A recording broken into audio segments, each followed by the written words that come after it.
Muy buenas, mi nombre es Sebastián Boscarino. Esta es la defensa de la memoria descriptiva del proyecto Sistema Integral de Protección contra Rayos CIPRA de una central de comunicaciones para la asignatura Sistema de Puesta a Tierra en la Universidad Fermín Toro. Comencemos. En materia de fenómenos naturales y físicos, las descargas eléctricas atmosféricas, más comúnmente conocidas como rayos, son uno de los fenómenos naturales con más impacto sobre la Tierra, que constituyen la mayor parte de las perturbaciones electromagnéticas afectando el desempeño de los sistemas de instalación eléctrica en todo el mundo, siendo principal causa de en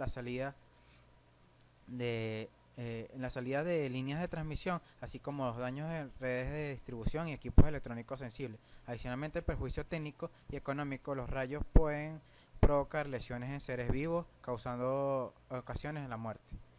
La norma técnica venezolana COVENIN 599-1973 en Venezuela como el país de vía de desarrollo a través de la Comisión Venezolana de Normas Industriales publicada en 1973, 2004 y finalmente actualizada en 2008, la norma técnica venezolana Protección contra las descargas eléctricas atmosféricas rayos 599-1973. Esta norma técnica venezolana ha sido concebida para estar a la armonía nacional e internacionalmente que tiene que ver con la protección contra rayos.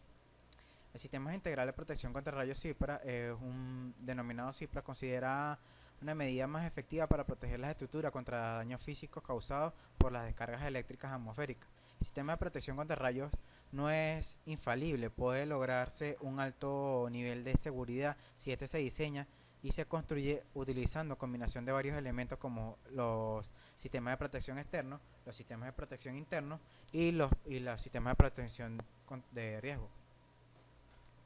Hablemos de los sistemas, de cómo está constituido el CIPRA. Está por los sistemas de protección interno, sistema de protección externo y prevención de riesgo. El sistema de protección externo por la instalación de intersectación de rayos bajantes y sistemas de puesta a tierra, guías de seguridad personal, sistema de detección de tormentas. El sistema de protección externos OSP es una parte de la CIPRA que consta principalmente de un sistema de los siguientes elementos: las puntas de captación eh, para rayos tipo bayoneta, sistemas conductores bajantes y sistemas de puesta a tierra. Aquí podemos ver cómo está subdividido y cómo pueden ser cada uno de estos. El sistema de captación, terminales de captación, varillas verticales, alambres terminales de captación aérea y componentes naturales. Sistema de bajante, diseño de conductores bajantes ocultos o expuestos, número de requeridos y componentes naturales. Sistema de puesta a tierra, electrodos de cimientos tipo A, B o C. El sistema de captación como parte del sistema de protección externo es encargado de interceptar los rayos que vayan a impactar directamente la estructura para luego derivar la corriente de forma segura al subsuelo. Varillas tipo Franklin o bayoneta estos pueden ser algunos tipos: varillas tipo Franklin o bayoneta, cables colgantes y mallas conductoras.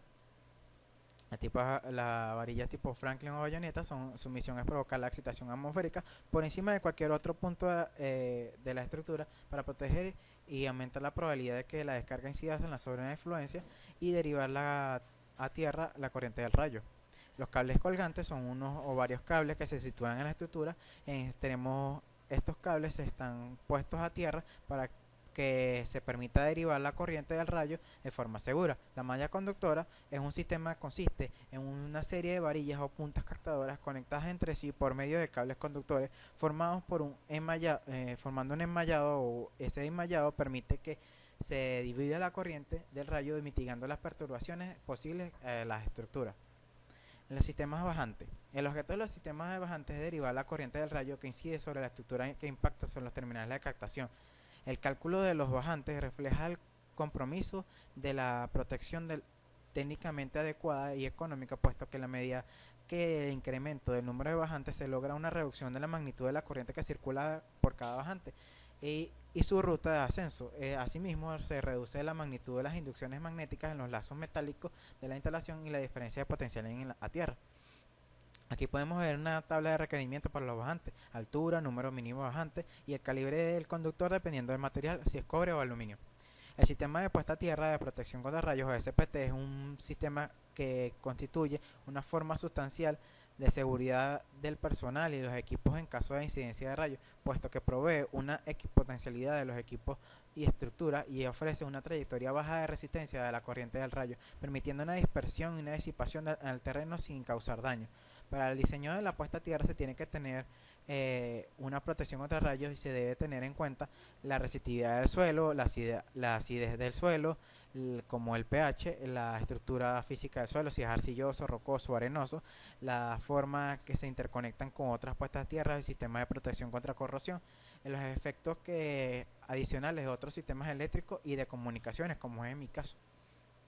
La red de equipotencialidad es el conjunto de los conductores que se conectan en varias partes del sistema eléctrico y las estructuras de instalación de igual potencial. Y la puesta a tierra es la conexión eléctrica directa de todas las partes metálicas de una instalación. Los elementos que conforman el sistema de puesta a tierra. Los electrodos son un conjunto de conectores que se entierran y sirven para establecer la conexión de suelo. Estos no se pueden permanecen inalterables con respecto a la humedad y la acción química del terreno. Estos pueden ser verticales, horizontales y también pueden utilizar la cimentación del acero reforzado a la estructura. En este último caso se conoce como electrodos de puesta a tierra de cimentación. Los anillos son electrodos a tierras que forman un lazo cerrado alrededor de la estructura y se interconectan con los bajantes para distribuir las corrientes del rayo entre ellos. El enmallado es la interconexión de las puestas a tierra de varias estructuras. El punto de puesta a tierra es un punto situado dentro de una cámara que sirve de la unión entre el anillo de enlace y las líneas principales a tierra. Las líneas principales de tierra son los conductores que unen los sistemas de captación con los puntos de puesta a tierra. Es necesario conectar todos estos puntos de puesta a tierra a todas las tuberías metálicas de gas que puedan ser impactadas por un rayo. Los sistemas de protección interno, o SPI, es el conjunto de dispositivos que sirven para reducir las tensiones transitorias que pueden presentar al interior de una estructura y además evitar la ocurrencia de un arco eléctrico peligroso generado por un diferencial de potencial que podía presentarse al interior de esta, causando una circulación de corriente del rayo en el sistema de protección externo. El diseño del sistema, este está constituido por un sistema, hay que ver cómo está el diseño. El diseño del sistema de protección interno, el equipotencialización y el apantallamiento, el cableado interno y el DPS. Hablemos ahora del DPS.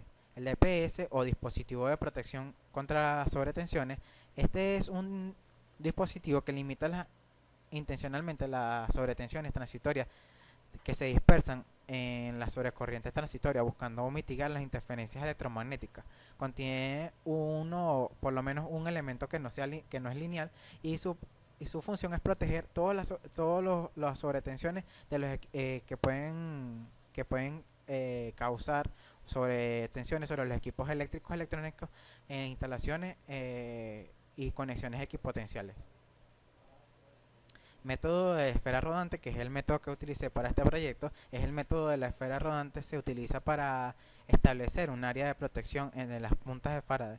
Este consiste en rodar una esfera imaginaria sobre la Tierra alrededor de encima de la instalación a proteger y cualquier otro objeto en contacto con la Tierra, capaz de actuar como punto de intersección de la corriente de rayo.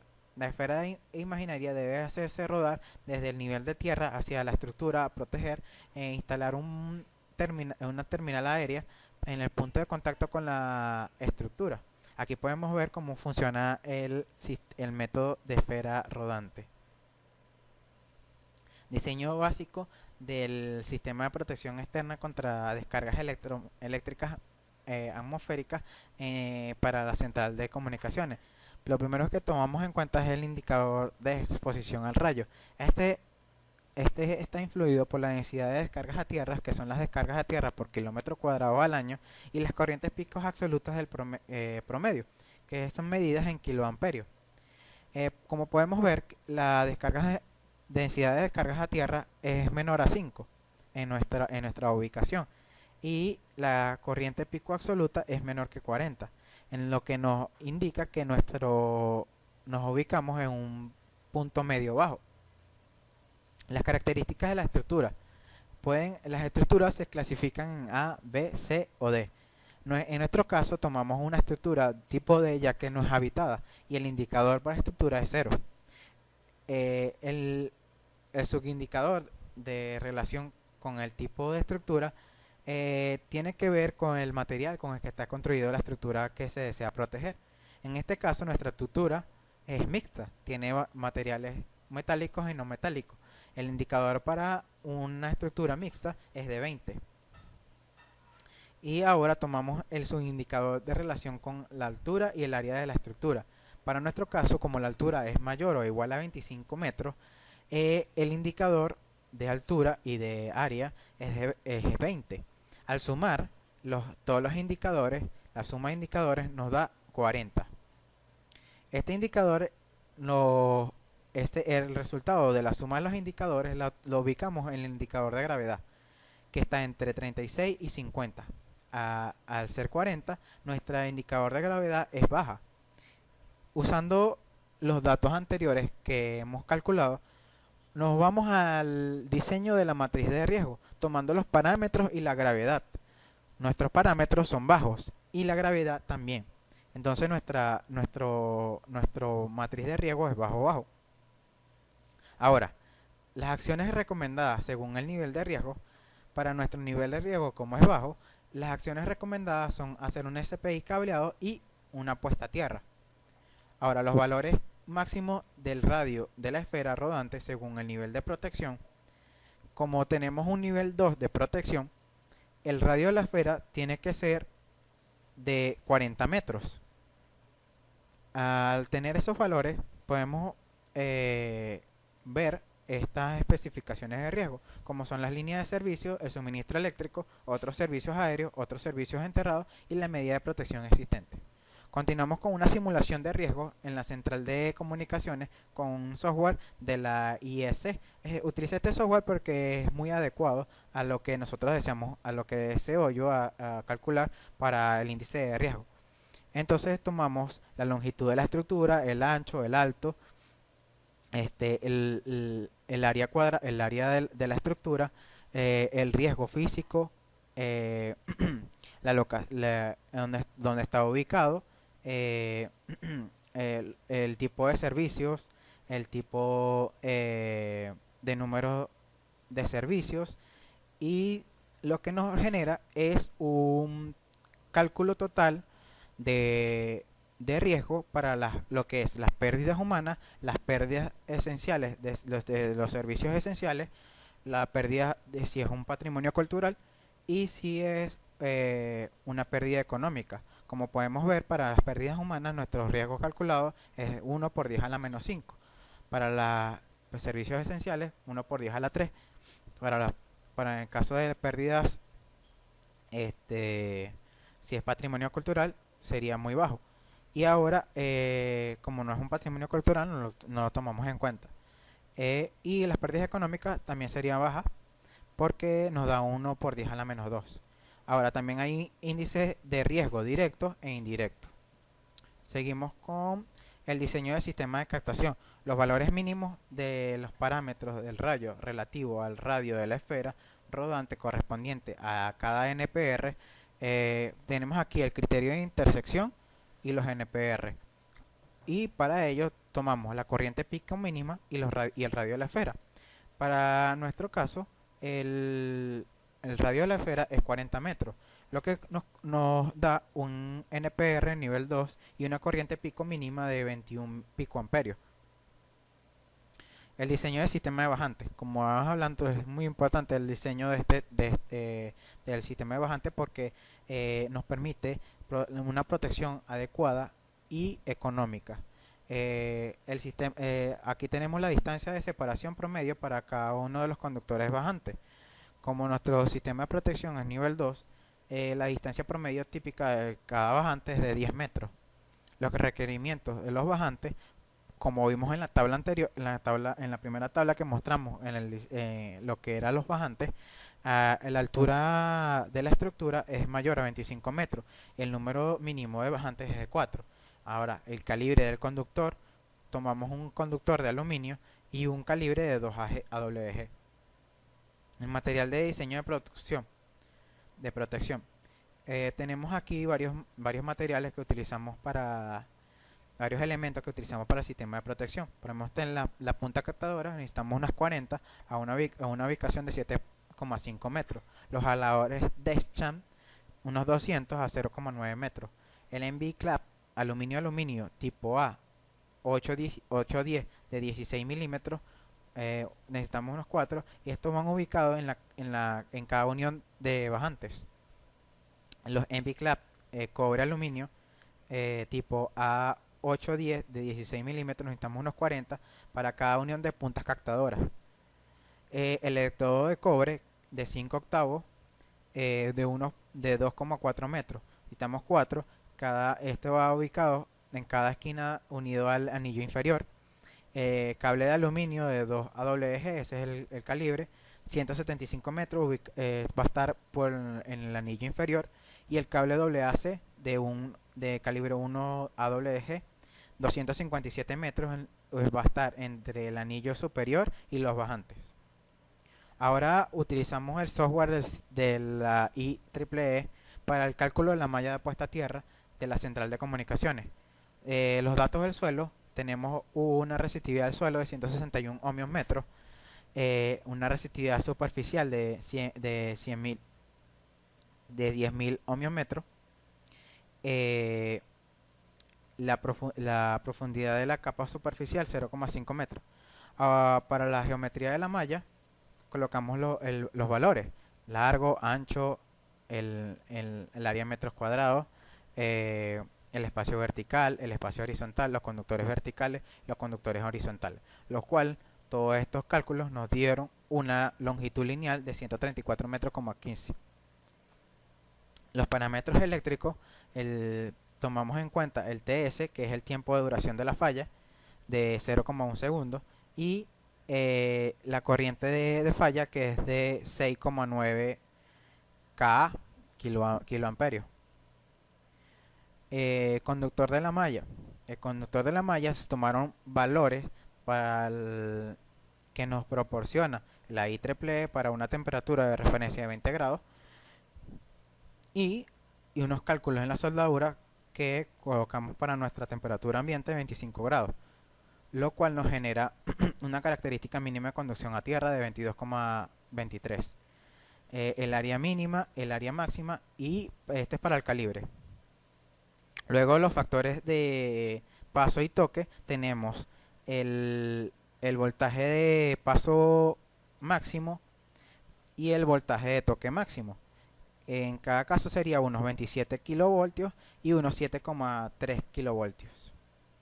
La resistencia de la malla. La resistencia de la malla es de 10 ohmios y la corriente de la malla es 1,2 kiloamperios. El incremento del potencial de unos 11, casi 12 kilovoltios, y el voltaje de la malla serían unos 1,2 kilovoltios, que sería el voltaje de la malla en la falla, en caso de falla. Y por último, el voltaje de paso, que serían unos 2,7 kilovoltios. Todos estos datos lo que nos generan es que el diseño cumple con la norma. Ahora, unas breves conclusiones. La protección contra descargas eléctricas atmosféricas, rayos, es de vital importancia en una estructura, ya que brinda la seguridad a la misma, evitando que los equipos eléctricos, electrónicos y lesiones a seres vivos. Para obtener un buen diseño de protección se debe ir de la mano de la norma técnica venezolana 599-1973, la cual nos brinda unas pautas necesarias para realizar una evaluación detallada del riesgo y los elementos necesarios para garantizar un buen diseño. Ese ha sido todo. Muchas gracias.